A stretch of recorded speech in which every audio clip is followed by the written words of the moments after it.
Most people know what a famine is. It literally means starvation. But did you know there was a time in history called the Great Bullion Famine? It was a period in history from the years 1457 to 1464 and during the Middle Ages. There were worldwide shortages due to extreme lack of human labor to do the mining beginning in the mid-1300s.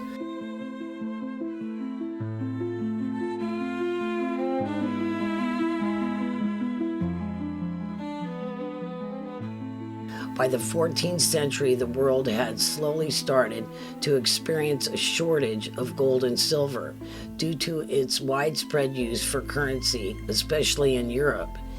It is believed to be caused by too much silver going out to the east and not enough being taken back in or mined. Europe was trading for spices, silks, dyes, pearls, and gems, coming from mostly Egypt, Syria, and Cyprus areas. Hoarding of coins was also a factor in the famine that complicated economic issues associated with wars and plagues. Plagues caused by unsanitary practices all over the world were a major factor. People were unfamiliar with associating sickness with cleanliness, i.e., ignorant about germs. The Pied Piper comes to my recollection of this period in history. As the story goes, he would play a mesmerizing tune with his flute pipe, and the rats would follow him around as he left town, thereby removing the diseased rats which carried the fleas that caused the Black Plague. Fleas and parasites can decimate a population in no time with disease. There were definitely a link of events associated with this one, and France, England, Italy, Spain, and Egypt and the Middle East were affected the most. It's like currency money had made full circle as people returned to trading and bartering once again for the lack thereof. It sort of reminds me of how things are starting to look nowadays. So basically, without human population, there is little or no ability for labor such as mining to take place and affects supply and demand at the get-go. Desperate times in life force good and bad events to happen, and the discovery of new territories and land helped end the bullion famine by 1550. So finding North America, Mexico, and Peru by the Easterners and Europeans, along with population resurgence, were also integral parts in ending the bullion shortage. Gold also helped ease the shortage by being made into small coins that could have change made with silver. Some other options were made using credit, white money, or poor quality silver, black money, or copper. Therefore, the need for a paper currency or credit became necessary to keep things flowing like a good economy needs.